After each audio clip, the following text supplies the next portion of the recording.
Hey, welcome to the A&M podcast. I'm Mike, the Left Independent, coming to you a little bit solo. Andre is running a bit late, but I wanted to do this show on a recent thing involving Nick Cruz from Revolutionary Blackout Network. It seems he has gotten some more criticism. When doesn't he get criticism from the left for having a conversation last week with right-wing extremist and white supremacist Jake Shields to go on his show to discuss communism and try and convert members of his audience. So let's go ahead and show you the screen here.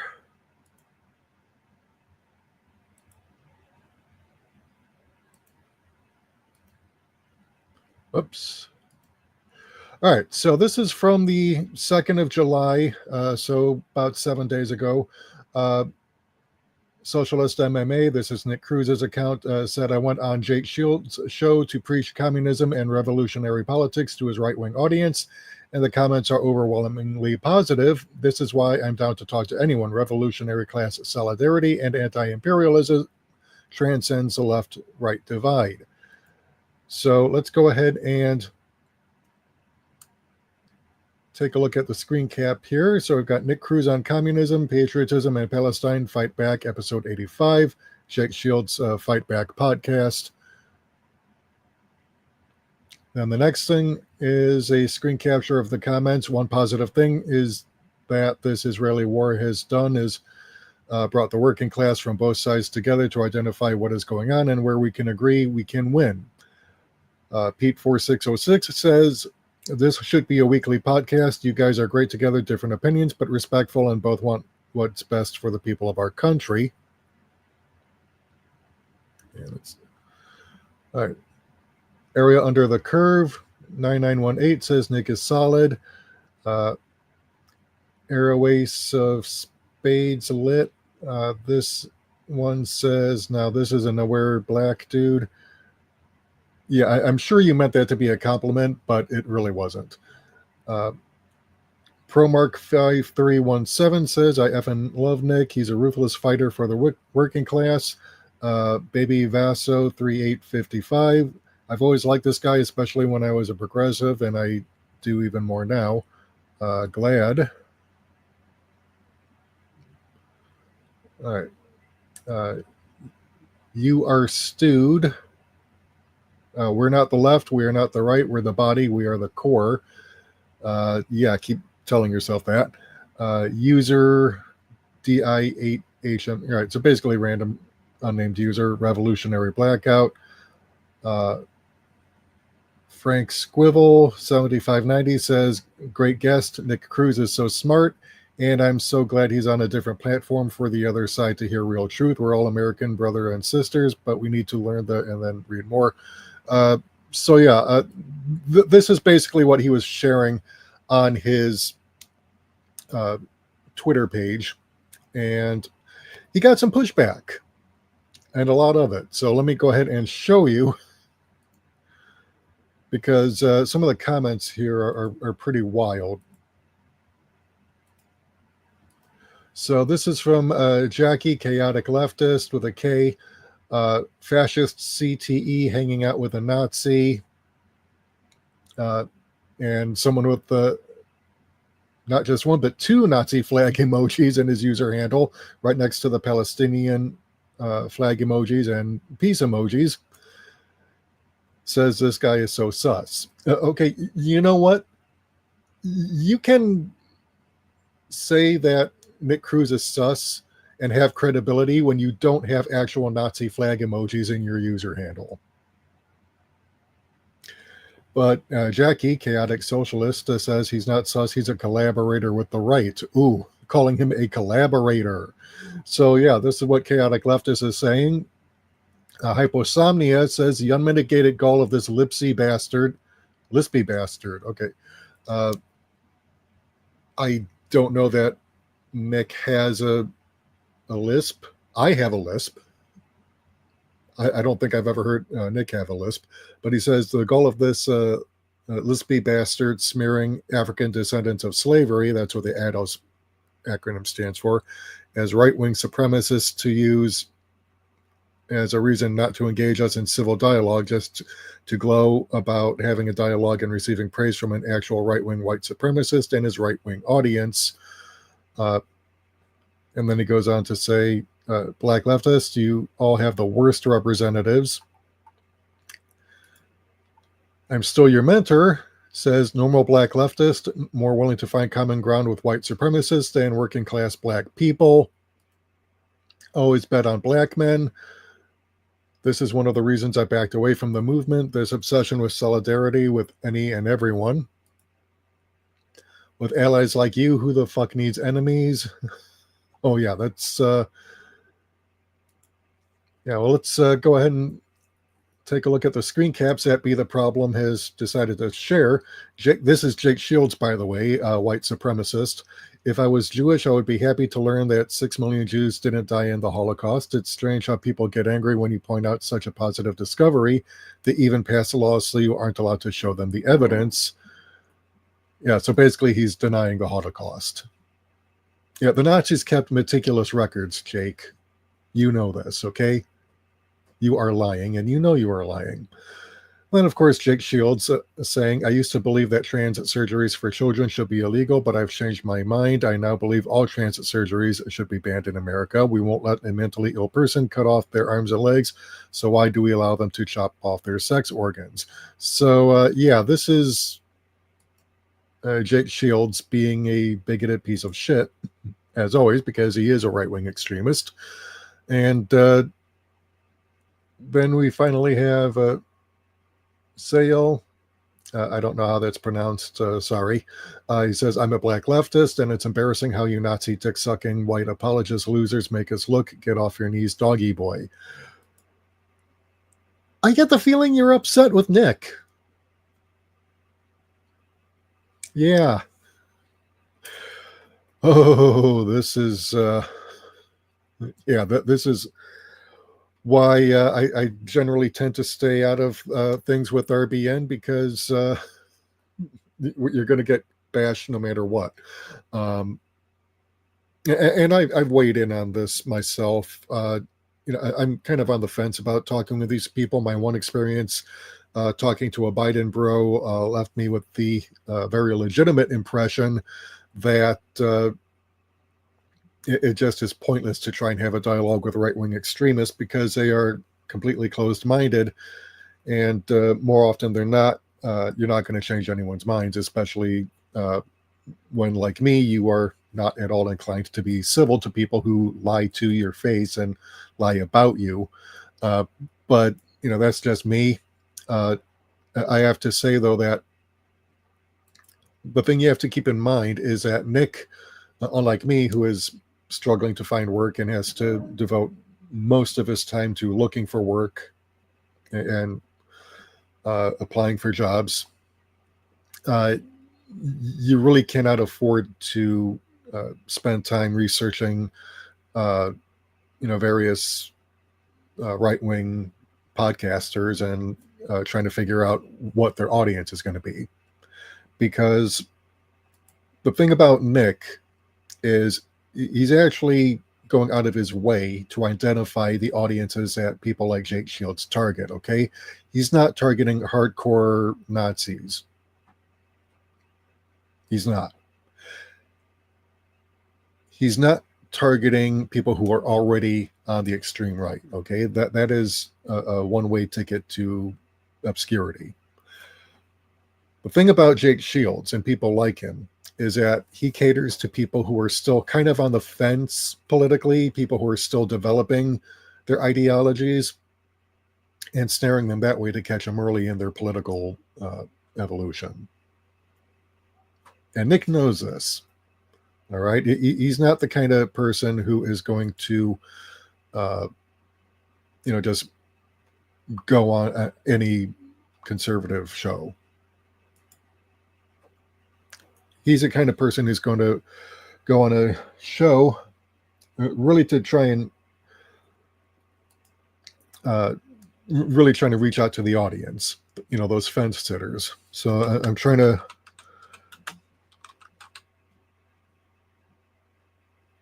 find Unholy Rome's righteous rant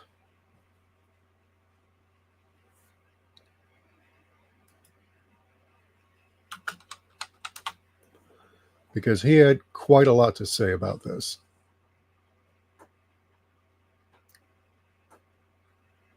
And right now I'm trying to...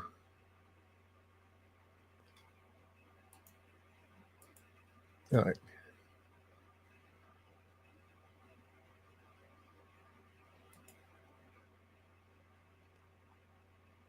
Yeah, right now I'm trying to find Rome's rant and not actually finding it. Let's see.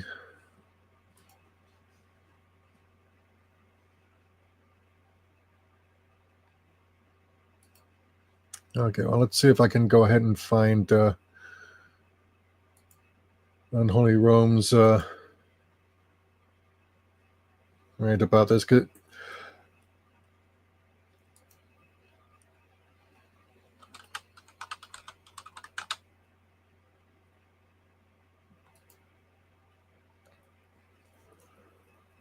And I do apologize for this. I had to get stuff ready at the last minute, so that's my fault.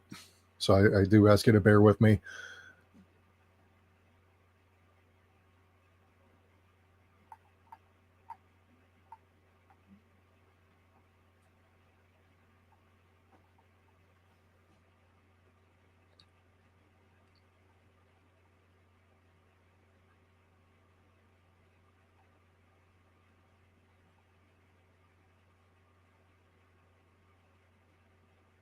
Okay, where is it? Where is it?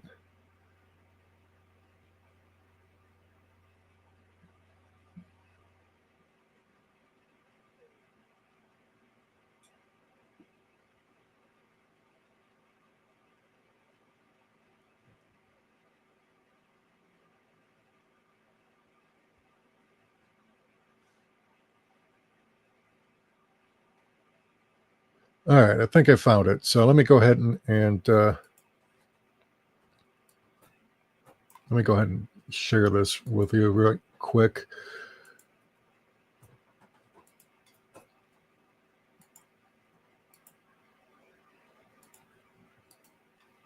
All right, so this is Rome from 6 Mile. All right, so he's got his own opinions here. I just have to say this. All of these mega influencers, Charlie Kirk, whoever the fuck else call themselves conservative, they're only doing that to trick you. Because by definition, these people are neo-liberals. They support the FBI, they support the CIA, they support the expansion of the empire. All right, so I'm going to butt in here to say that that actually is the very definition of a conservative, okay?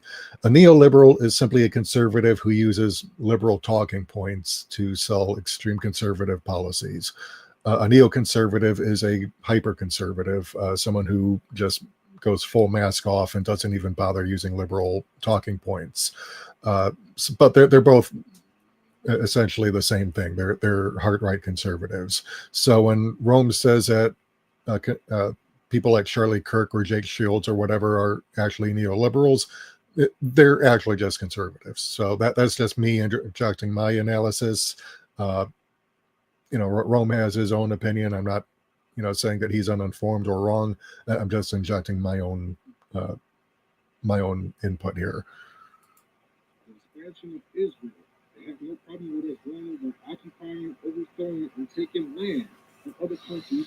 They have no problem with us wiping out entire generations. How is that conservative in any way?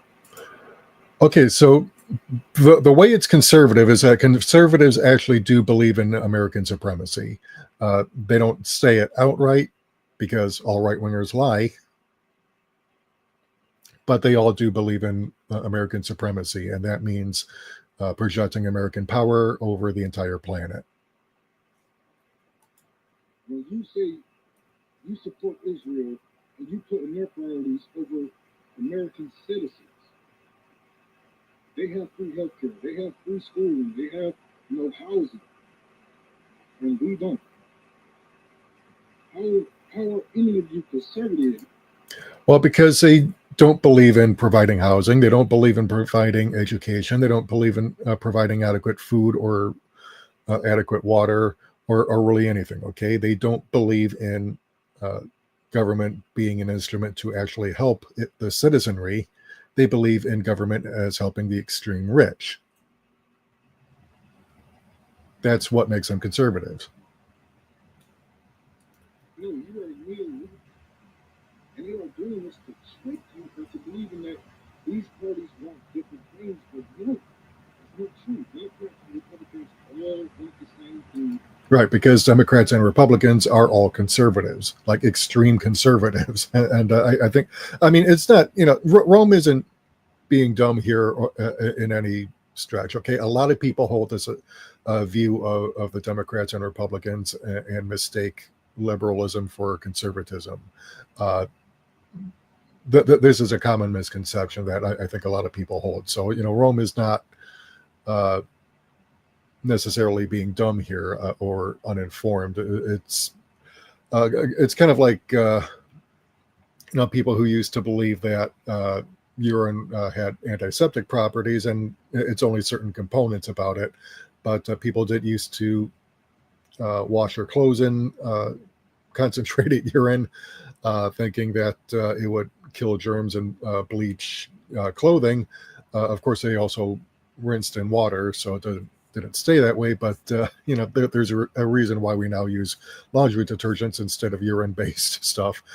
Or for example, a common misconception is the blood groove in swords. Those are actually fullers that are designed to remove excess material and therefore weight, while strengthening the sword much the way an I-beam does to a steel column. So it doesn't actually mean that it was intended to allow blood to flow more easily from a wound when you run someone through with it. It's actually just there to make the sword lighter and at the same time keep it structurally sound. That's a misconception. So this idea that liberals are right-wingers is a misconception, and the idea that conservatives and neoliberals are not the same thing, that is also a common misconception. So this is not a patch on Rome for believing this. A lot of people think this, but if you actually look in the dictionary about the difference between a liberal and a conservative, they are two very different ideologies. One is on the left, although much more mildly so than, say, a progressive or a socialist or a communist. And then you've got the conservatives, who are all extreme right-wingers, and that's the Democrats and the Republicans, and also the Libertarian Party. They're all neoliberal by definition, and they are using these talking points to trick you. Don't fall for the bullshit. If you think that these people are conservative, look up the definition of conservative. Well, I actually have looked up the definition of conservative, and no, the neoliberals are just conservatives who use liberal talking points. That's all. Look at the definition of neoliberalism. Look at what they say, and then report back to these people. All right, so that is one thing that he was saying, but he was also going on a rather righteous rant about why why the left is having a bunch of problems here, because if we can't reach out to people, the argument he's making, if we can't even reach out to people who are on the fence, people who follow Jake Shields, not because they're diehard Nazis, but because they're still forming their political worldview. And you can do this at any age, really. You can be someone in your teens or early 20s, or someone in your 30s, 40s, even 50s, undergoing a change in your politics, and you're looking for answers. And people like Jake Shields come up and they appear to offer answers, and that's how they get you. That they offer you quick and easy answers and people to blame for your troubles, but that's the trap. And what Nick does, and I can say this as someone who's been following him for a while, and I I can kind of see the logic that he's using is that you have to be willing to go to where people are, whether they're following someone like Jake Shields, who is a genuine anti-Semite and a transphobe and a homophobe and a white supremacist and all that, and an outright fascist. That is what Jake Shields is. Okay, let's not beat around the bush. Jake Shields and people like him are fascists. They are far right extremists. Okay, I know that's a little redundant, but I have to hammer the point home. They don't subscribe to neoliberal ideology because, again, neoliberal ideology is just conservatism with liberal talking points. Jake Shields does not use liberal talking points. He's just a flat-out neoconservative. And again, it's very easy to get mixed up about this and assume that neoconservatives and neoliberals are different things, but no, they're really just the same thing. The only difference is in rhetoric. In terms of policies, they do all, yes, believe exactly in the same things. Okay, if you look at the DNC last year, the Democrat National Convention, it came off to me very much like a Nuremberg rally, that they had Zion Nazis and Liz Cheney and a whole bunch of neoconservative Republicans as well as neoconservative Democrats hyping Holocaust Kamala Harris. And if you think that that sounded any different tonally or substantively from what we saw at the Republican National Convention, you're probably not paying attention. So let's go ahead and see if we can find this video from Rome here.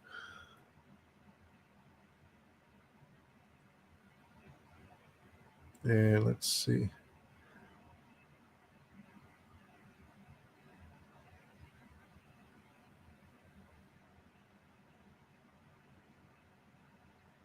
All right, so let me go ahead and call this up.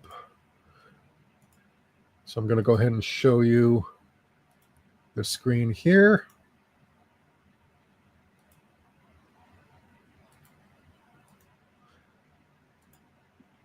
Now that I'm back at the library, something I've been working very hard on for the last couple of years, it reminds me of this interaction I just had on Twitter with two quote-unquote communists who were calling me and Nick liars and grifters. One of them said Detroit don't need a library focused around socialism and communism, for the simple fact that Detroit Public Library right now has books on socialism and communism. The other one said we're liars and grifters because Detroit have unions. We have the UAW. We built, so we made the weekend in the workforce.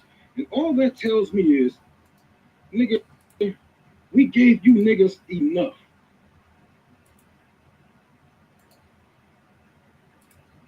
How dare you try to build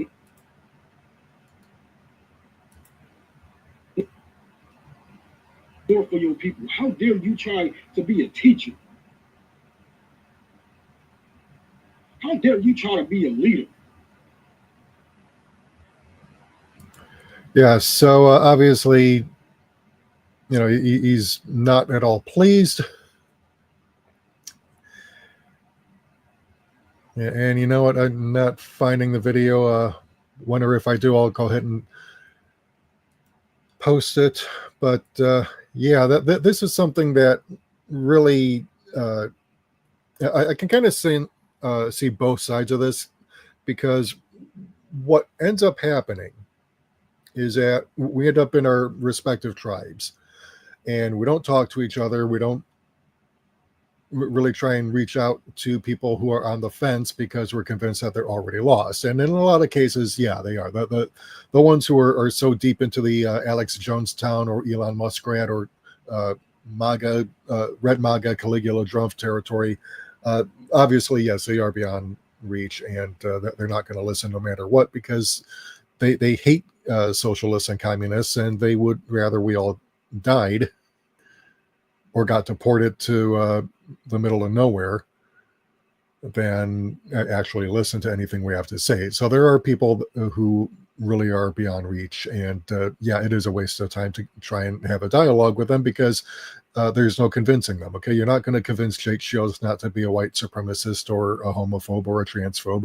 You're not going to convince Jordan Peterless or Andrew Taint or Charlie Shirk or Stephen Chowder. You're not going to convince these people to give up their right-wing extremism and become leftists. You're not going to convince Ethan Klein or Will Stansel or any of the suck-ups to Blue MAGA to change their minds, because their minds are already made up. And in fact, a couple of years ago, I had a debate with a Biden bro who, to this day, tries to cope with the royal mopping that I gave him by pretending that he won his debate with me. And no, he didn't. I kicked his ass, except for one small mistake on my part on crime statistics in the 1980s when Biden was pushing the 1994 crime bill. But the overall debate, I ended up kicking his ass. I didn't convince him. He just pretended that he won, like a boxer who took one too many blows to the head. He's out like a light, but he's dreaming that he's got the title belt. All right. That's a kind of mentality that these people have no matter what. So obviously you're not going to get through to them.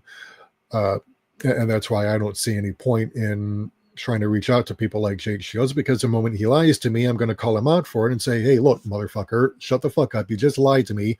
Here's what lie you told, why it's a lie, and why you're a piece of shit for promoting this lie that you knew for a fact was a lie before you even said it to my face and insulted my intelligence, thinking I was too stupid to know that you're lying.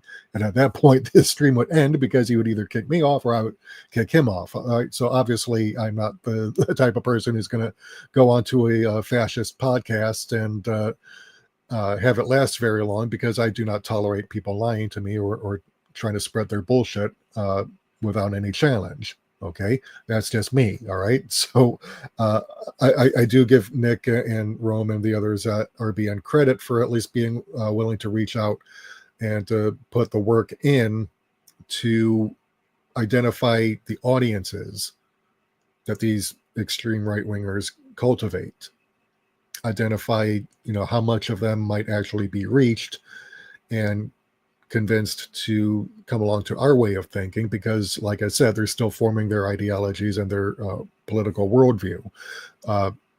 And I'm not one to tell people what to do or anything. I can point out to like Nick, okay, fine, more power to you. I don't see the point in wasting my time, but I'm not your parent. I don't tell you what to do. And at the end of the day, it's not up to me to dictate who is allowed to talk to whom or why.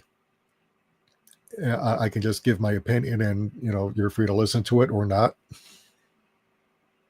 Because who am I? I'm just a white guy. All right, why would you listen to me if you're a black activist? All right. So if you're the type who doesn't see any value in talking to the extreme right, I'm not going to fault you for that either, because I've been there, and I know from experience right-wingers do not change their minds. But at the same time, you also have to keep in mind, though, that we are in a situation where there are people out there who listen to these shows who are still salvageable. And we do need all the allies we can get. Rome in his Righteous Rant video was pointing this out. We need all the allies we can get. And we're not going to get it, this allyship, by staying in our little ideological bubble and never daring to venture out of it, okay? There is actual value in reaching out and trying to reach people who can be reached. But there's also another reason as well that I haven't touched on, but I'm going to do that now. And that reason is arguing with the extreme right helps you hone your own debate skills. It forces you to get better and not become complacent and let your skills in debate slide. All right. You have to be able to hone your argument so that the people listening,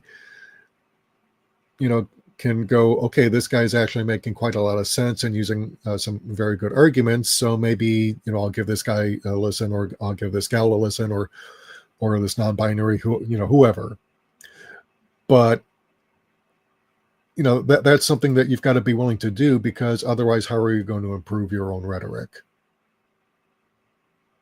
How are you going to successfully challenge the arguments of the extreme right if you never get into the mud and wrestle with them? All right, people like Jimmy Doorknob or Max Blumenthal or Glenn Greenfield or Haxon Stinkle and their suck ups, they do get pulled into the extreme right because they don't seem to understand that it's not about holding a civil dialogue. Okay, civil dialogue with the extreme right is impossible. All right, but they took this idea of Fred Hampton holding dialogue with people who wave Confederate flags and got them to lay down those Confederate flags and work with the Black Panthers. They misinterpreted that to mean, oh yeah, we can hold a dialogue with the KKK and get them to work with us. And of course, they ended up getting turned because they didn't realize that Fred Hampton wasn't reaching out to people he was convinced were already diehard racists. He reached out to people who were on the fence, who maybe were uninformed about Confederate heritage and what that flag actually meant, and got them to lay it down, because he convinced people who were already they're not so stuck in their ideological bubble that they're able to be reached. And this is during the 60s and 70s when you could actually do that, as opposed to today where it's all like screaming matches and whatever. But these people were already halfway there. All right, and Fred Hampton knew that, and that's the reason he got assassinated, because he was willing to reach out to people who were on the fence and pull them over to the left, and that is why people are attacking Nick Cruz, Rome, Sabby, Jay Buffont, and I don't think that's a fair criticism, because these people understand, being Black activists, that you have to be willing to talk to people who are not already lost, and instead reach out and try and reach them by honing your skills in debate with people you don't agree with. And yeah, they've got the time and the patience to learn how to debate these people without losing their tempers or having it devolve into a shouting match. I give them credit for that. More power to them. But you really cannot have a situation where you just remain so much into your own bubble that you never venture out of it and avoid trying to reach people. You have to be willing to do that and take those risks. If you don't, then what's going to end up happening is that more and more people are going to get sucked to the far right who could actually be turned to the left. We cannot afford to let that happen, all right? The fascist movement is ascendant. We've got people being deputized by ICE, people who are not career law enforcement, people who are not career military, but just random white supremacists being given vests and masks and guns and being empowered to go and kidnap people off the street, haul them off to concentration camps. There's one being built in the Florida Everglades, and they're calling it Alligator Alcatraz. Rumors flying that people are getting dropped out of airplanes at 35,000 feet on the way to the prison in El Salvador. And I do believe that we've got Andre coming in, so let's go ahead and bring him in. What up, Mike? Yo. Yeah, yeah, man. I didn't mean to be late, but what are you talking about? Yeah, so just talking about that post that you sent me on Twitter accusing Nick Cruz of being a collaborator. Oh yeah, with Jake Shields. Yeah, and I was kind of making this point that I can see both sides of the argument. Why you might want to avoid that, but at the same time, you have to be willing to talk to people who are still on the fence politically and pull them to the left, because otherwise we just let people like Jake Shields get them, and that does us no good. Yeah, you got to understand But something also, too. Now you got to understand something too, as well. Good point, but like the goal of going on these shows is to convince his audience, like convince some of his audience that you know to push them to the left. I think it's more to do with that than just Jake Shields himself. You know what I mean? yeah, So I pointed that out, but also I think it also gives us an opportunity to hone our own debate skills and to improve, instead of devolving into like hurling insults back and forth. You have to make an actual argument, and yeah, you really are not going to improve and be very convincing if you never challenge yourself and you just remain confined to your own bubble. So you have yeah, to be willing to take the risk of taking your punches and your bruises from fascists on online debate formats, so that you can become better at debating yourself. And yeah, that way, when you go into the next one, then you're doing a better job than you otherwise would have. right, yeah, And like that's how you reach people who are on the fence, because they'll see that you are good at debating and making an argument, and they'll come yeah, over to like you. Um, yeah, yeah, like, like and the me and diehards obviously are not going to change their minds, because they're the ones who have spent like 30, 40, 50 years. They're not going to change their minds. But the ones who are just finding where they are politically, yeah, or maybe they've had an epiphany after like 30 years and they're questioning what they believe, that's when you've got the opportunity to convince them. But if you don't take that opportunity, what are you doing? yeah. Me and Liz, we agreed to, like, we're gonna start having on people on our show that disagree with us. You know what I mean? Like, I get we need those type of conversations. Like, that's what I'm saying too as well. So Yeah. Yeah. And CEB Applejack 59 says we get nowhere. And yeah, I firmly believe that we get nowhere if we don't challenge ourselves. And yeah, it says I've been on RBN, I've been on Pro Pill to look me on. Okay, I will make a point to do that. okay, yeah. First time I seen him. Okay, yeah. So yeah, yeah. Uh,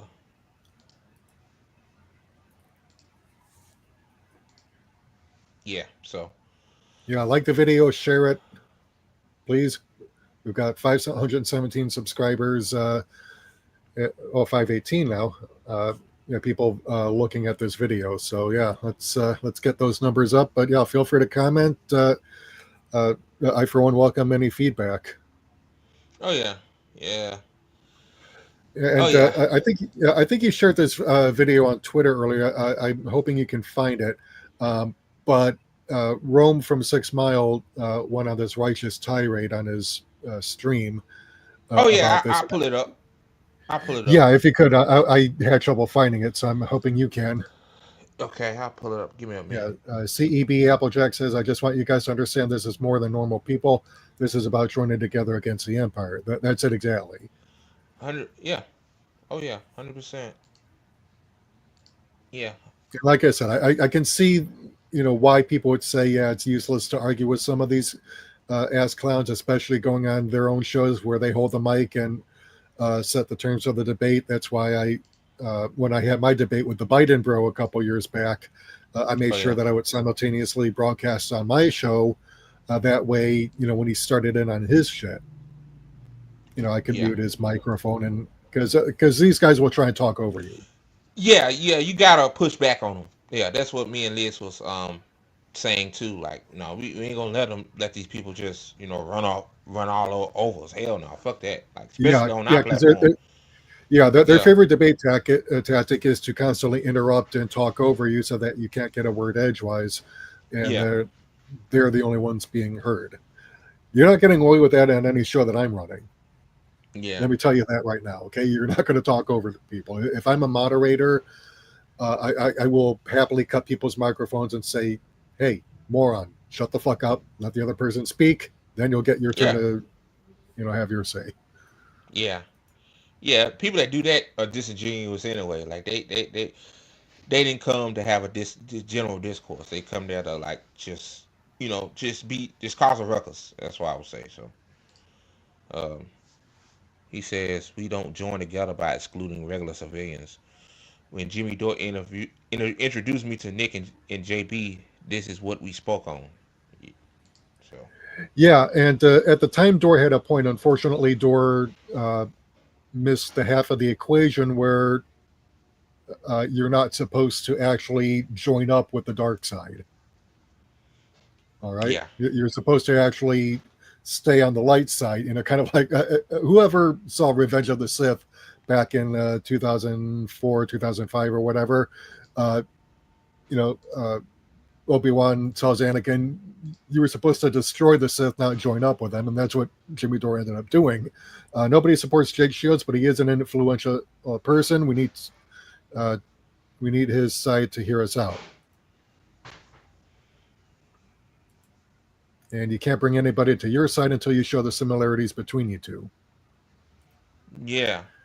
And you have to humanize people. Well, I'm going to disagree in this respect. Okay, it's that you cannot humanize right-wing extremists. They demonstrate clearly that they are subhuman and will never be redeemed. Okay, people like Jake Shields or Charlie Kirk or Elon Muskrat, these are bona fide psychopaths. Okay, and what is the thing that makes a psychopath inhuman? Lack of empathy. Yeah. If you don't have empathy, you're just a beast. Yeah. See, I think a lot of people get confused when I say we should talk to people on the right. I'm not talking about the psychopaths on the right. I'm not talking about the extreme right. Like, most of them are white nationalists and white supremacists. They don't want to talk to my black ass. So, I mean, like, I'm not saying that. I'm saying, like, the people that are just normal, the mill right wingers. I mean, conservative right. The people that, I guess I wouldn't say extreme on like LGBTQ stuff and the culture war bullshit. I call them like people on the fence or whose ideologies and worldviews are still evolving. On the fence. That's what I'm talking about. Like like me and Liz, we ain't gonna talk to those type of people. Like, I don't want to talk to Charlie Kirk. I don't want to talk to no. Yeah, and after Rome, after we listen to Rome, I'll pitch in my 2 cents. Yeah. He said, I'm not speaking on humanizing Jake Shields. You have to find his people. Yeah, that's what we saying. Like, that's why I gave Nick credit for going on there, because Nick was basically trying to, try to get people on our side. Yeah, like, it ain't about Jake Shields. Then he said, these are young, influential people that fall into a wrong way of thinking by believing in right-wing extremism, because that's the way people willing to talk to them. Yeah. So. Yeah. Yeah. So. All right. Now that I'm back at the library, something I've been working very hard on for the last couple of years, it reminds me of this interaction I just had on Twitter with two quote-unquote communists who were calling me and Nick liars and grifters.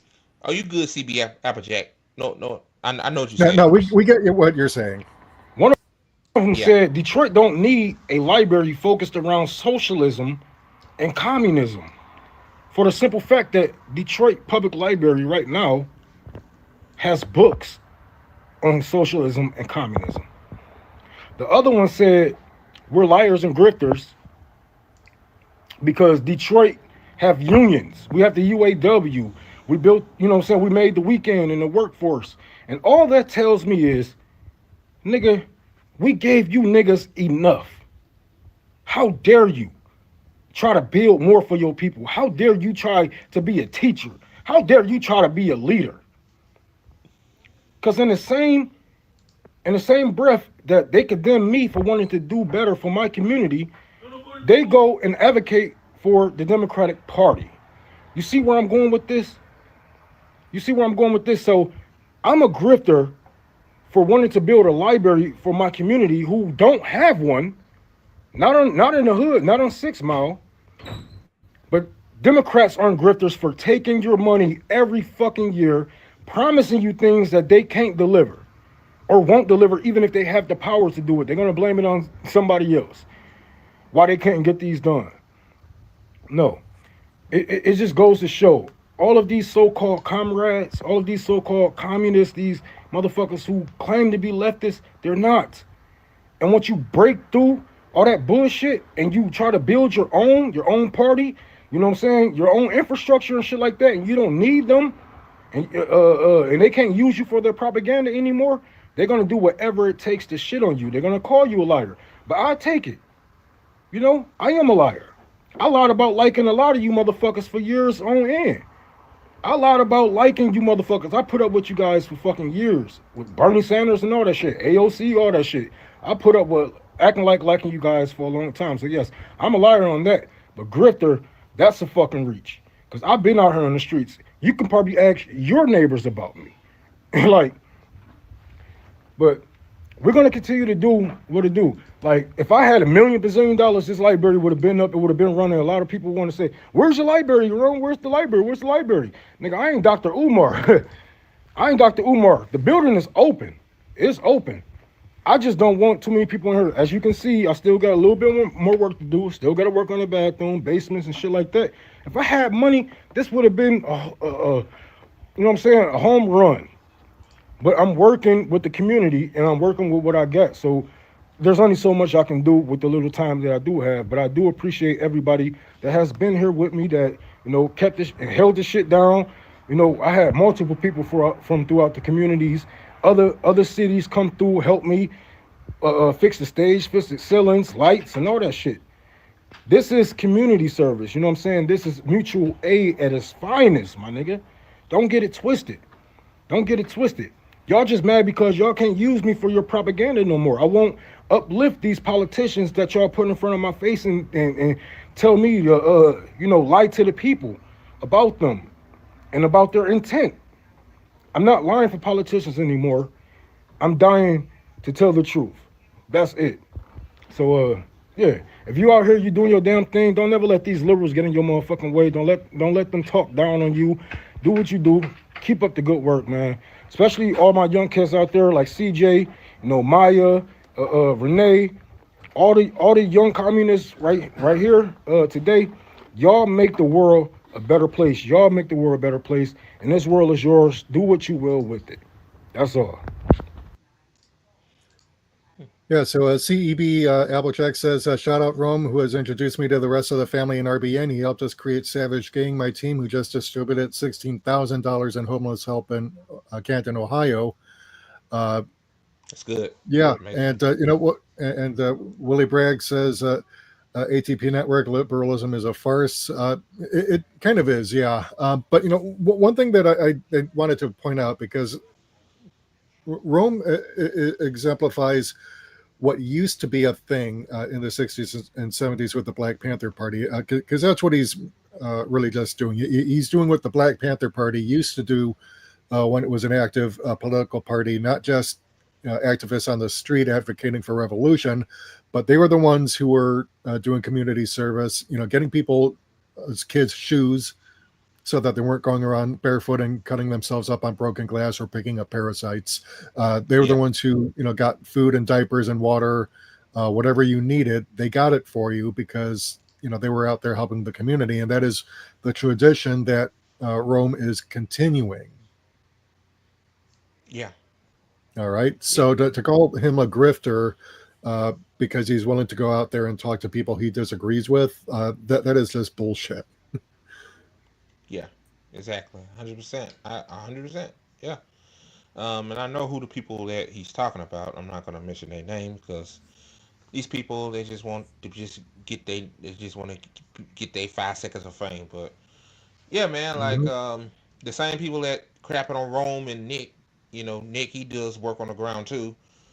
These the same people that, you know, saying that, you know, we should vote for AOCs or Mondumi, you know, all of these um, progressives that, you know, that's just going to bend the knee to the Democratic Party anyway. So I mean, like I told Rome, I said, man, you just take these people, like these people talk this garbage, man. Just take it like a grain of salt. They're just a roadblock into our way of liberation. That's all they are. You know what I Yeah, mean? yeah, So and yeah, yeah, and don't get me wrong, I can see both sides of the argument. I'm not trying to condemn people for uh, having their opinions on this because yeah, I mean, there are a lot of people who have been burned, uh, not just online but in real life, but by the likes of Jake Shields and their ilk. They're the ones having to deal with literal fascists kidnapping their friends and relatives off the street to be deported or beating them up for being gay or trans or whatever. So I can't fault them for thinking the way they do, but at the same time though, we need allies. yeah, exactly. Yeah, But the yeah, left has never really had any real power in this country. Right wingers love to pretend otherwise because they love to play the victim whenever someone talks back to them or puts them in their place. It's like, oh, the left has been in charge for so long. We've never held any real power. Oh, yes, we have. You've been in power uncontested for as long as I've been alive, at least. yeah, Come on. I mean, and if you think Bill Clinton isn't a right-wing extremist, or that Barry Obama, who bombed so many Muslim countries that the United States ran out of bombs to drop by the time he hmm left office, if you hmm think he's even remotely liberal when he passed Romney Care, a far-right health insurance industry bailout on the national level that forced us yeah, all to buy private insurance or pay a tax penalty for being too poor to afford insurance so that we could subsidize the people who can afford private insurance while doing yeah, absolutely nothing whatsoever to make insurance affordable. Uh, all these health insurance companies denying us. I mean, yeah, they couldn't legally deny us for pre-existing conditions, but they could raise our premiums to the point that we had to drop the plans.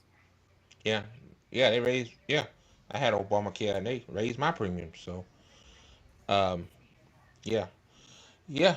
Or the same Barack Obama that said that he wasn't going to prosecute the Bush administration for their war crimes. Yeah, Saying that, yeah, we oh, we believe need in to move looking on. Yeah, forward, not backward. yeah. Look forward. Yeah, Yeah, man. the same motherfucker who drank a glass of water in Flint, Michigan, pretending it was fine when everyone knew, hey, it's still coming out brown.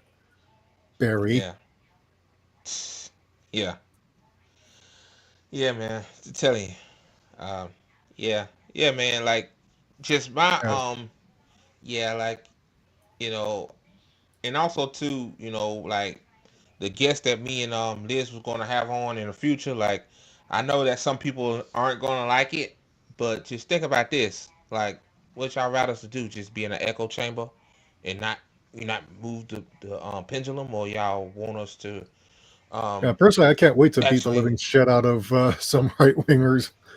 I want to destroy some Timmys and Karens and reduce them to tears. yeah, that's what me and Liz gonna do. Like, hey, we ain't gonna let them run us over now. Nah, we gonna call Yeah, their ass out on their bullshit. Like, but like we said, like we ain't gonna have no fucking white supremacists, no fucking Zionists on there either. Like, I don't want to talk to a Zionist because I want to punch a Zionist. I don't want to talk to him. I want to punch him. So, you know what I yeah. mean? So yeah, so But yeah, so yeah, man. Applejack Troy Marie protested outside of the EPA building in East Palestine, which, yeah, I'm glad you did. I also hope you took precautions wearing your N95s or P100s because with all the toxic shit in the air, not just COVID, but literal chemicals in the air causing irritation, that shit will give you cancer. All right. Yeah. So you really do need to go there in hazmat gear. Otherwise, you're going to end up with a whole lot of health problems that you can't afford to get. According to status quo, I heard the chemicals from that train derailment spread all the way up to the East Coast, man, like the Yeah, they Northeast did. Coast. Oh, Damn. yeah, they did it and had to make hospital visits. Yeah. Yeah. Yeah, so do save yourselves the hospital trips. Protect your lungs if you can't protect your skin. Because when you Yeah. go into these areas, I mean, people forget, when the BP Gulf disaster in the Gulf of Mexico I happened in remember that. 2010. I remember that. Uh, they did nothing to clean up the water. Yeah, the But fish. their idea of doing cleanup and damage control was having retirees and volunteers sniff fish to see if it was off smelling. Yeah, It's like you're yeah, not going to be able to tell just by sniffing, especially when you become nose blind to the stench. You're not going to be able to tell by sniffing if there's toxic chemicals in the fish that you're about to put in your body because BP poisoned the water. exactly. And that shit is still in the Gulf of Mexico and getting into your fish, and through the fish it's getting into your body. Yeah, So yeah, I mean that stuff is going to just stay in there, and it's going to be the same thing with these Palestine and the surrounding areas. The groundwater is probably toxic. The soil is toxic. The air is toxic. yeah, Norfolk Southern also had a train derailment of vinyl chloride back in the 2010s in New Jersey. To this day, they're still feeling the effects. Yeah. yeah. I remember that. Yeah. Oh yeah. Yeah. Like this ain't this. Unfortunately, due to capitalism, this is going to continue to happen. Unfortunately, man. Like because of greed. Instead of getting the toxic waste up properly, like we got processes for that. They rather do it the cheap way, and as a result, people get cancer and people die. Yeah. So yeah, that's unfortunate, man. Yeah. Pittsburgh feels a vein too far too from that. Yeah. Yeah, yeah, yeah, yeah. So yeah, There's hardly a place in the United States anymore that hasn't been wrecked by pollution. yeah, yeah, yeah, yeah. Damn, what am I about to say? Um, so yeah. I apologize. I know I missed most of this. So what's your thoughts on the Epstein files? I know you probably talked about that. Oh, where to begin? Okay, so last night on tea time when I joined in at the end, I was saying that I don't think there's an actual client list. Uh, I think people get this idea in their heads really from watching shows like The X Files or The Lone Gunmen or Millennium spin-offs by Chris Carter. They get this idea, a TV or a movie version of events where there's like a nefarious list that'll say like a paper that's say client list or whatever of people that I traffic young girls to. No such list exists, and it never did. All right. It doesn't mean that there isn't evidence of people who used his services. That there would have Yeah, been flight logs on his plane, uh, visitor registries, party guest lists, stuff like that. Uh, yeah, that is more legally deniable in a court of law, unless you get corroborating evidence to show. Okay, so for example, you've got Patricia Guthrie with Prince Andrew. She was 17 at the time, which in Louisiana uh, was a legal age of consent for that state. But she wasn't in Louisiana. She was in a district where the age of consent is 18. She was 17. Prince Andrew raped her. She was a minor. They weren't trafficking children strictly. They were trafficking minor teenagers. I think that distinction needs to be made because too many people throw the word pedophile out there as so it's a blanket term where like someone who's like just a month away from turning 18 is considered a child, or then you've got morons who say anyone who's like under 25 is a literal child, no different from an 11-year-old, and that's just not true. So people forget that most of the victims were over 16 or 17. So they would have been like 16, 17, 18, 19 years old, maybe 19 or 20. So these are not literal children. A lot of them are minors, but some of them are actually adults. But they were all trafficked and raped. All right. yeah. So Applejack is saying, has anybody else that the door released in these images and the door that 60 Minutes released that was Epstein's so long ago don't even look the same. If you're talking about the surveillance video of the jail cell, I assume that's what you're talking about. Yeah. No, there's like a huge gap in the footage where the camera was deliberately turned off, and obviously because they didn't want anyone seeing what was going on in that cell. Because there's two possibilities: one, he didn't kill himself and he was murdered by his jailers. Two, he did kill himself, but he was allowed to, and his jailers basically looked the other way, but they can't be seen looking the other way. They have to be seen staying on top of things, because he was supposed to be on suicide watch. Yeah, I remember that. Either way, he's dead under rather questionable circumstances. So I'm not sure it really matters one way or the other if he was killed or if he killed himself. What matters is that his death was really convenient for a lot of people who otherwise would have been quite embarrassed if he'd been allowed to testify. Because I think he was going to sing his lungs out on the witness stand to try and get a lesser sentence, because he was facing life in prison. And if you're a child sex offender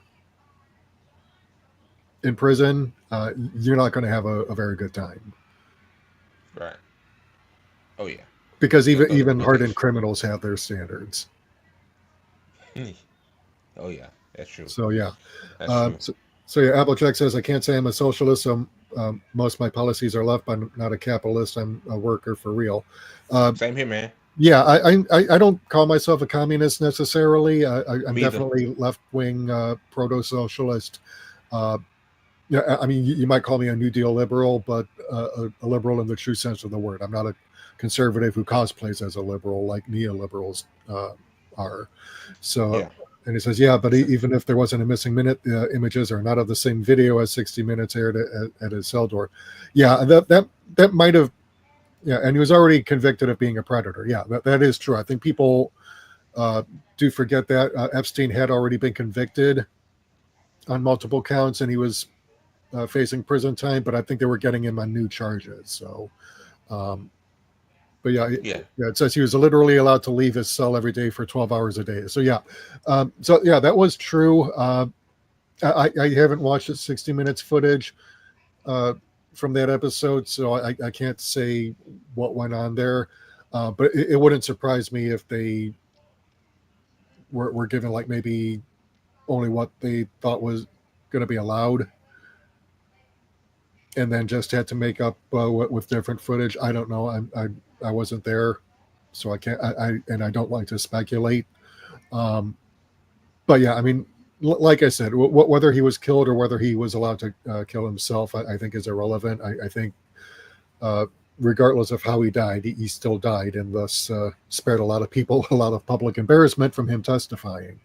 Yeah. So, but yeah, like I said, though, I think there probably wasn't like an actual client list per se, like, you know, something that you can point to as a single document or set of documents. I think it's more likely that you know, the evidence would have been a lot more mundane, but because the Red MAGA clowns promised to deliver stuff that they were convinced existed, that they might have been convinced that there was an actual client list, or maybe they were lying. I think they were thinking, oh yeah, we're going to expose all these high-profile Democrats and prove that the so-called left is full of pedophiles. But when they got the evidence that was available, there was like, oh yeah, there's really not much in here that wasn't already made public. So this is a nothing burger, and we can't really go to our followers and say that we were wrong, because admitting wrong to these people is admitting weakness, and any sign of weakness is an invitation to go on the attack. You know, that's how the neoconservative mind works.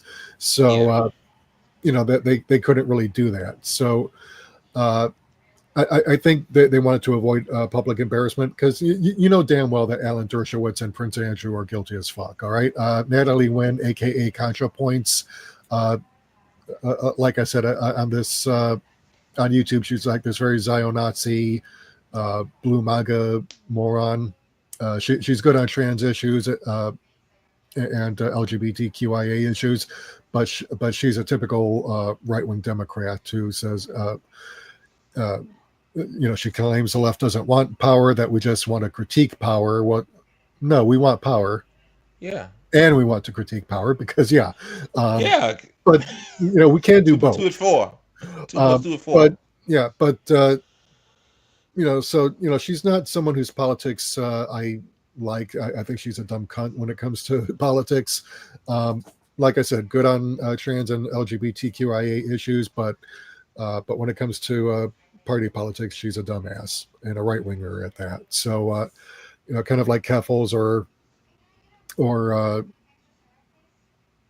say Jesse Gender, they're very good on their specific transgender issues and queer issues, but when it comes to party politics, they suck. Right. But people were piling on her and accusing her of defending Epstein and Maxwell just for pointing out she doesn't believe that client list actually exists. But she was saying, look, in fact, let me call it up because, if you want to go ahead and read off the comments, Andre, I'll call it up when I'm able to. I go ahead. CEB says this is of my own research in itself. I'm an amateur journalist. The 12 hours he had to stay in the cell that allowed his door to stay open, and he had access to the lawyer room, where I agree there, regardless of how he died. So, yeah, I agree. And also, CEB Applejack, do you have a Twitter account or email, man? Because I would love to have you on Tea Time or my show or whatnot. So, just, hit me up, man, because you got some good viewpoints. And Willie Bragg says, in the words of David McReynolds during his 1980 Socialist Party USA campaign for president, when he said, "I have no enemies on the left, just friendly disagreements." Exactly. It's okay to disagree. I don't know why some people on the left, because you see viewpoints differently. Oh, we should talk to this person. No, man. How you gonna build power? You know what I mean? So yeah. Yeah. So this is what I was sharing yesterday on Tea Time. It says, and this account actually, I was following this person, and she's actually got very good takes normally, but she was like, she was saying that Natalie here, ContraPoints, was defending Maxwell and Epstein.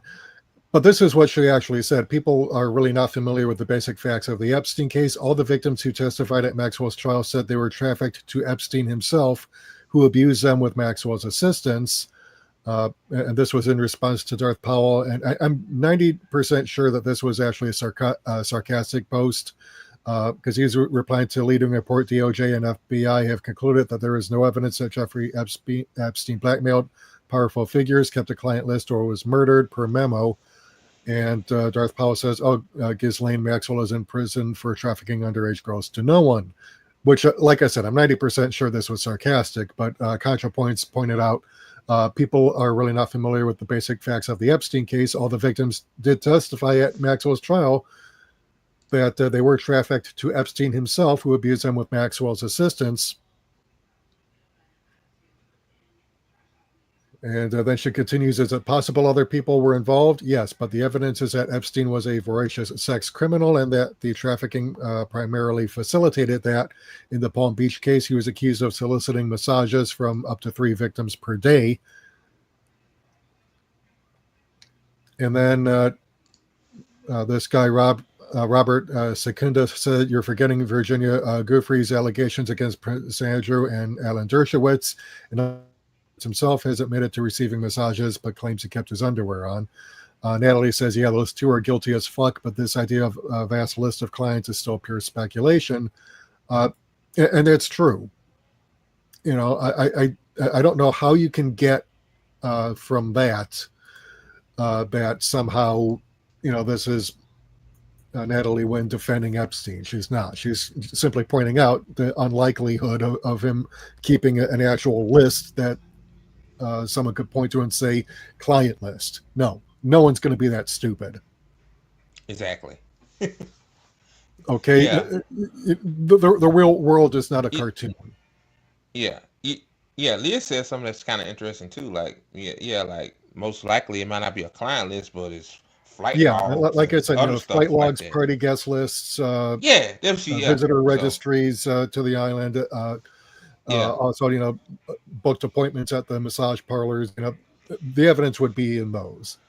And then, of course, that's when you have to bring in the eyewitness testimony to solidify all that. So, I think people made a lot more of the Epstein files and was really there, kind of like Matt Taibbi and Barry Weiss making a lot more of the Twitter files than was really there, where they're claiming that there's all this evidence of right-wingers being suppressed on Twitter before Elon Musk bought the platform, and then actually most of what they shared actually undermines that argument by showing that right-wingers like J.K. Howling and Libs of TikTok were given preferential treatment even before Muskrat bought the platform.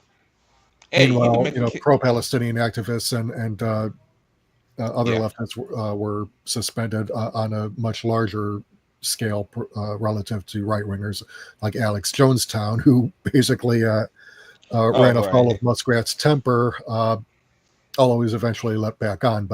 But seriously, though, I mean, there's just this trend, I think, and I think you can kind of link this to what we're discussing with regards to Nick and Roman RBN, where you get some leftists who just are so fixated on hating certain members of the pseudo left, the fake left, that they're just willing to leap to conclusions that they have no business making, and as a result, they just end up drawing the wrong conclusions and hurling accusations that have no basis in reality. And then when they get called out on it, then they block you and treat you like scumbags. And it's like, or if you point out, look, if you're 18, you're an adult. And and if you're going to make the case that people who have sex with people between the ages of 18 and 25 are pedophiles and should be in prison for child rape, then you realize that if you were to make this into law, that all the women who made their OnlyFans between the ages of 18 and 25 would be sent to prison for making and distributing what you would call child pornography. Exercise a little common sense, people. Okay, if you're over 18 and adult, I mean, how old was Fred Hampton when he was assassinated? 23. When did he start his activism? When he was still in his teens. I think 14. Why did the 20?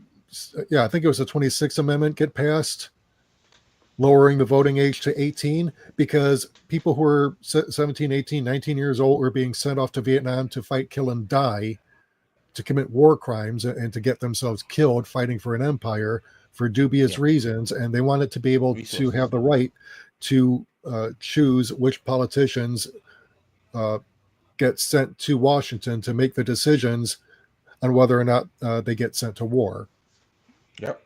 Because if you're 18 or 19 and you don't have a say in picking the politicians who are sending you off to war, or if you come back alive at all, but you'll come back maimed in either body or spirit or both at age 20 or 21, and you're not even able to vote, that's not remotely fair. So yes, if you're 18 or older, you are an adult, whether or not you want to admit it. Now, you and I'm not talking you specifically, Andre, I'm saying general you. If you at 18 or 19 failed to grow up by then, and maybe because you didn't move out of your mother's and your parents' homes until you were into your 30s or whatever, or you were still relatively immature at that age, okay, fine, but that doesn't mean that you weren't legally an adult or that you weren't capable of making adult decisions. You were. All right, because this whole thing, the brain stops developing at 25 is bullshit. It never stops developing, because a study that they point to actually argued that the people that we studied up to age 20, were developing up to that point, but they didn't study people 25 and older to track changes in brain development after that age. Yeah. And there was this further writing in, say, Scientific American and other publications where it's like, okay, you have to keep in mind that the brain doesn't actually stop. Your brain is constantly forming new connections. And like, say, if you get brain damage, for example, the brain will try to rewire itself, and you can help it along. There's various forms of therapy, for example, magic mushrooms and other medicines where you can try and rewire the brain to get around the brain damage. That is possible. Or if you trauma, let's say like 30, your brain does undergo changes and it has to rewire itself to try and overcome that trauma. So your brain never actually stops developing until you die. All right. Exactly. So That's this true. idea that, there's this whole idea that people are literal children until they turn this magical age of 25, because people age at different rates too. I mean, It's true. You could have someone born on the same day, but because of various genetic and environmental factors, their bodies will not necessarily grow and develop at the same rate. That's true. So, you can't make that assumption that 25 is a magic number. Okay. So, if you're someone who's like 30 or older and you're dating a 22 or 23-year-old, I mean, all right. Yeah, you're not likely going to catch me at 51 trying to date an 18 or a 19-year-old, because, what are we going to have in common? But even if I did, there's nothing legally wrong with that. Yeah. Now, if I tried to date under 18, there would be something very much wrong with that, and I would rightly be sent to prison. Mm-hmm. And personally, Yeah. I think the age of consent should be 18 in all 50 states, just so you know where I stand on that. I feel the same way. But yeah, this idea though, that simply because you don't like someone politically, like say ContraPoints or Vosh, who is definitely a Fed, by the way. Okay, I have suspect some of these clown shoes on the so-called left are either Feds or being duped by Feds, but Vosh is definitely a Fed. All right, I'm 99.9% certain that he's on the Fed. So be the fit. Yeah. But simply because you don't like Vosh or Keffels or ContraPoints or whomever, doesn't mean that you get to lie about people. And Exactly. at the same token with Nick and Sabby and James and Rome, just because you don't like them doesn't mean that you get to lie about them and accuse them of being Nazi collaborators simply because they engage in discussions with fascists, like actual fascists, in an attempt to reach out to the audiences of those fascists to try and reach the people who can be reached. Because you may not reach very many, but you're going to reach some and get the wheels turning in their heads. Yeah, and also too, a side point. If you go to Jake Shields' YouTube channel, like if you look at the interview with him and Nick, if you look at the comment section, like a lot of people say, yeah, I agree with what Nick said on his. I agree with his viewpoints. So that see what I'm saying? Like that's really one of the ways that the left going to have to reach more people. I mean, yeah, like like I look at some of Jake Shields' past tweets and they kind of cringe. They cringe obviously, but yeah, like I think like once like if you going on a podcast, you supposed to be on the left. You go on somebody's podcast and you just agree with everything they say and you don't push back. Then like I can understand like what people are saying, like you what'd you say you know a collaborator, but if you bring up your own viewpoints, and you pushing back, then that makes then you're not a collaborator. So Yeah. yeah. Although unfortunately, Jimmy Dornab, it says Revolutionary Blackout Network reposted this stream. Awesome, thanks, guys. Glad you're listening in, because I've been dying to get onto your show and have a discussion. Like you're going to have to reach the anti-vaxxer crowd. Lol. Well, Oh, him. You know who that yeah. is? Nihilo Nostrum. Okay. Yeah. Yeah. Here's the thing. Again, you can reach people who are on the fence. Obviously, the knuckleheads who are so conspiracy brain from COVID brain damage. Yeah, obviously, you're not going to get them to change their views. But the people who might actually be convinced. Yeah, I've got no problem going on your show. And hey, Nick, or whoever's operating the account tonight, yeah, I'd love to go on your show too, if you'll have us. Yeah. And obviously, we'd Yeah. be I willing don't. to I have don't. you on our Yeah. show. Yeah. I really don't mind talking to Nalo though. Yeah. I got a few things to ask him. But Yeah, yeah. yeah. Obviously, you're not going to convince RFK because the thing about RFK and other major anti-vax accounts, and also like people like Jake Shields, they already know the truth. They lie. All right, that's why you're never going to convince them, because they lie and they know they're lying. Yeah. Well, I assume because different accounts, Revolutionary Blackout Network account on X is run, I think, by Nick, and then yours. So, well, hey, Mike, nice to meet you. I'm also Mike. But Mike yeah. and Mike. Yeah. Yeah. So, but yeah, so obviously you're not going to reach the actual fascists like Charlie Smirk or Jake Shields or RFK, because they know the truth and they're lying. That's why they're right wingers. Okay. But we're talking about reaching the audience, the people who are still forming their ideologies, the people who are still evolving in their politics. If you can reach them and convince them and hone your argument against these fascist motherfuckers, that is something that you've got to be willing to do and take the risks. Now, obviously, people like Doorknob and Green-Pilled and Hex and Stinkle and whatnot, they got sucked into the far right hate machine, and they're peddling anti-trans ideology and anti-climate change bullshit and anti-woke stuff, as though that's the problem and not all this other shit that's going on. But they got sucked into it because they failed to understand how and why Fred Hampton was successful in doing the things that he did that got him assassinated. Yeah. It's like you're not supposed to actually agree with the far right when you have discussions with them. That's the thing, and you are supposed to actually push back. But when you let the far right set the tone of discussion, where it's like any pushback is considered uncivil and therefore they boot you off and they don't invite you on again, people like Scott Ritter or Brian Berletic or the Duran, if you dare disagree with them, they're not going to have you on their show. Which, okay, fine, that's their right, but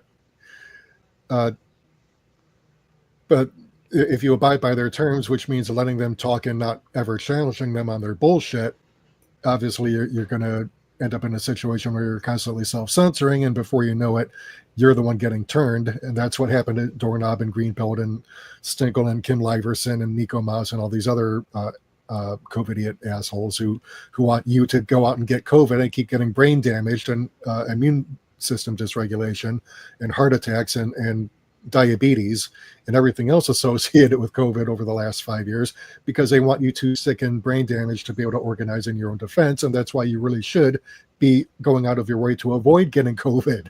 Okay. Especially if like Jay Buffon, you have kidney issues, and going into the hospital where they don't do any mitigation might cause you to come out dead. Yeah, you definitely want to take precautions. Which I thought of. Yeah, so Nihilo says it's one thing to be willing to talk to people, it's another letting actual infiltrator lead you down the garter path. Yeah, that's it exactly. And I think that's where the Doorknob crowd went wrong. Because you've got Blue MAGA represented by the Young Turks, but then you've got Red MAGA represented by the likes of Jimmy Dore and his network, but they're all still pandering to MAGA. And I think a lot of people don't realize that. So, but yeah, glad to see that RBN has reposted the stream, because this is very much talking about them, and I think they do deserve to have someone trying to talk sense and bring people down from the tirades that they're going on and saying, look, that there are legitimate reasons for why these guys are doing this that you need to realize. You don't necessarily have to agree with that. Yeah. That they're, like I said, I myself don't see the point of talking to a lot of these guys because I don't have the time or energy. I'm unemployed. My full-time job is looking for a full-time job while I'm trying to survive. I have no money to pay my phone bill, so I don't know how I'm going to do that. Plus I'm under pressure to move by the end of the month. Again, I don't know how I'm going to do that. So I don't have the time like RBN does to research the audiences of these right-wing accounts and identify who can be reached and who can't. Yeah. All right. So that I'm just saying that from my experience. All right. But if you think you're going to get anywhere by attacking Nick for holding these conversations and not even bother watching. Yeah. Thanks, Mike. Yeah, he says good luck with the job hunt. But yeah, you don't have to watch. But I at least want you to get to thinking, the reasons why Nick, Sabby, Jay Buffon, and Rome do the things that they do, because they're the ones actually following the tradition of the Black Panther Party and doing not only their shows and doing the podcasting and the political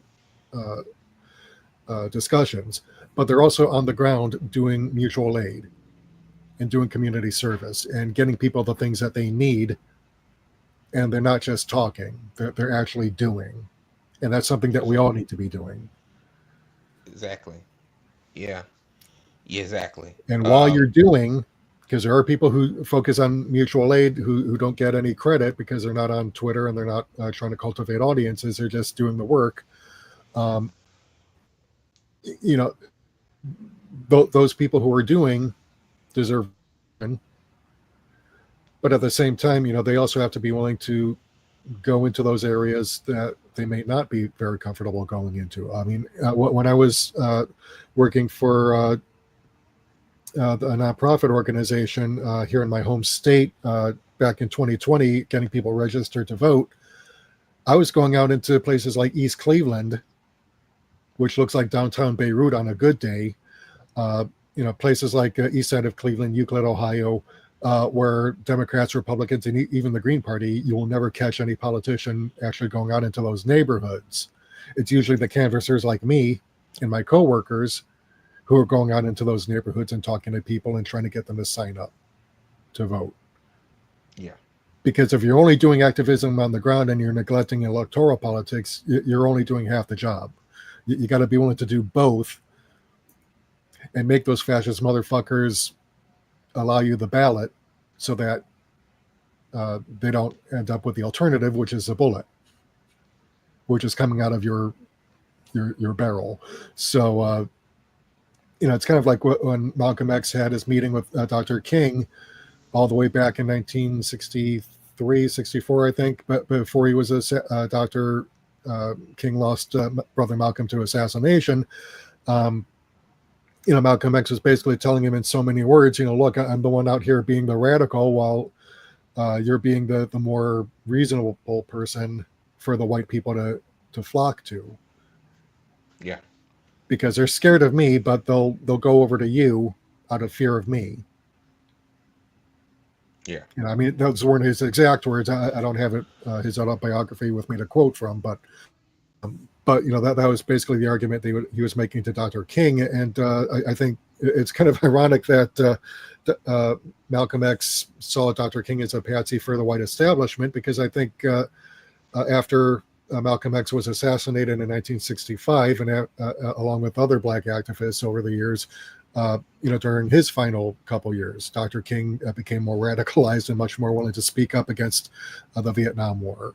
Because after he gave his speech at Riverside Church, that's when he became a persona non grata with the Democratic Party, because he started speaking up against them, much of the way decades later Cindy Sheehan kept speaking out after the Democrats won in 2006 and then 2008, and she refused to go away, and they dropped her like a hot potato. Well, they did the same thing to Dr. King, and a year later he was dead. So, Right. don't think for a moment that becoming a radical won't put a target on your back. They'll try and discredit you. If they can't railroad you on bogus charges, they will end you the old-fashioned way. But you also have to be willing to go into politics. There's a reason why Che Guevara didn't leave to see old age. It's because he forgot that one thing, that once the revolution has been fought and won, you got to start building up something to replace the system that you just overthrew. And Fidel Castro understood that, but Che didn't. So Fidel had to politely invite him to go take the revolution elsewhere, which he did, but he ended up getting captured and executed by the CIA. Yeah, that's true, man. True. So Before we go, so don't be a dead revolutionary. Be the one who is willing to stick around and do the work of building a new system after you've overthrown the old one.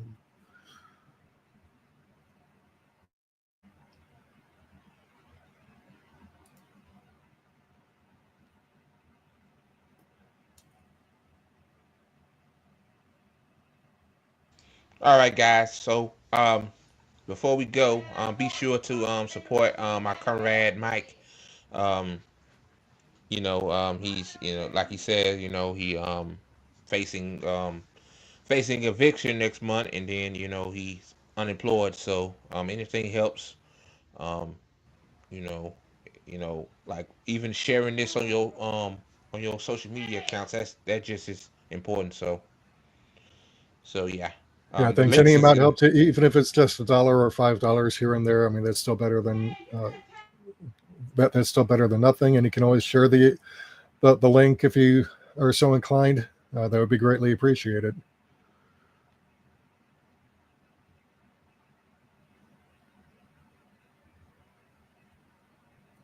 Yeah.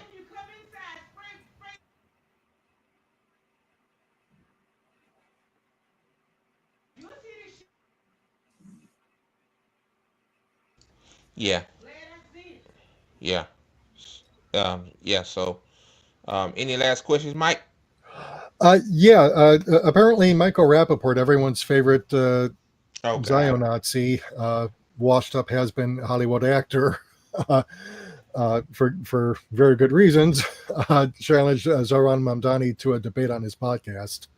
Oh my God. Yeah, Yeah, I had to block that I cannot wait to see motherfucker the last fallout year. from that. He is going to get his ass handed to him so badly by Mamdani. I mean, and again, I'm not saying that you're wrong to be wary of Mamdani, because he is running as a Democrat, and the party, if it can't turn you, it will shove you out one way or another. So Right. even if he does get elected to the mayoralty in November, he still is going to face a lot of opposition from the Democrats within the within the city council.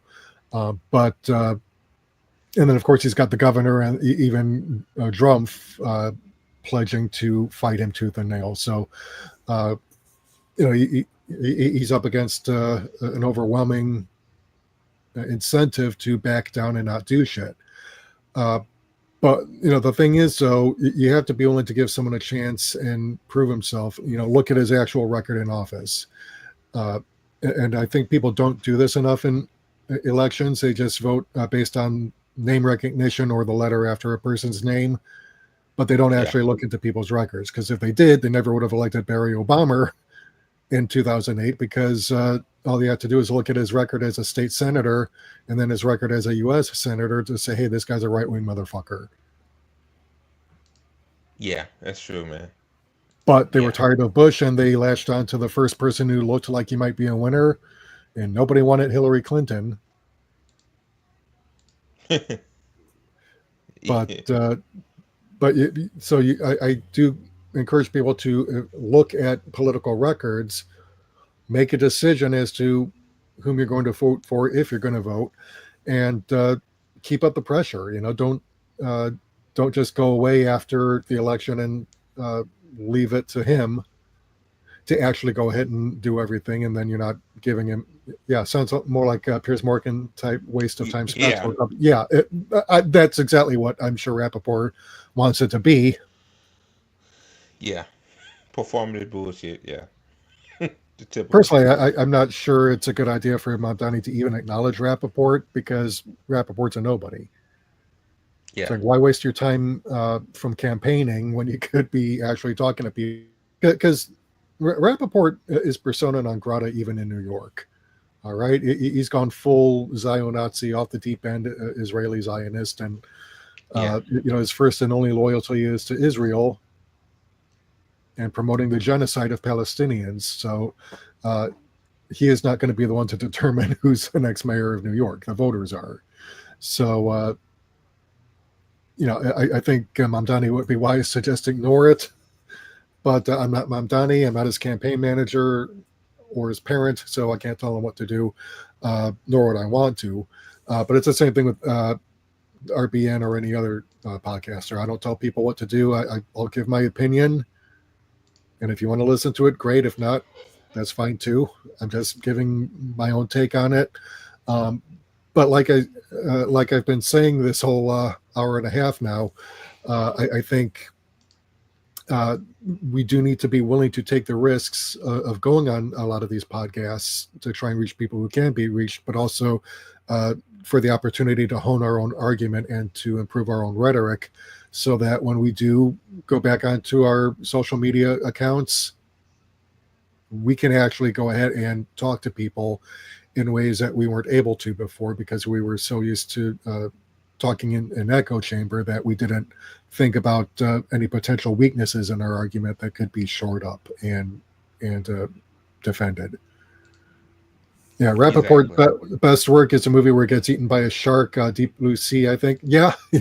Although he was in Higher Learning, very excellent movie with Lawrence Fishburne and Omar Epps and a couple of others.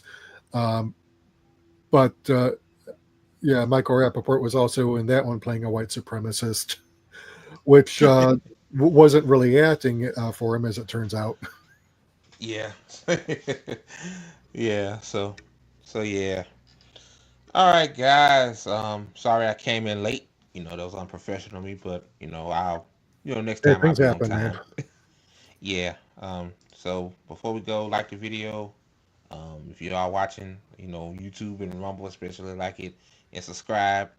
And also to go to GazaFunds.com, help out the Palestinians any way you can. So, all right, Mike, any last words? Yeah, having pizza for breakfast and for lunch is probably not the best idea. Yeah, I just had pizza for dinner, so yeah. Mine was Yeah. day old pizza. So. Oh yeah. All right, so all right, guys, thank you so much for watching the A&M podcast episode 17. So, all right, Mike, see you next week, man. Hey, see ya. All right.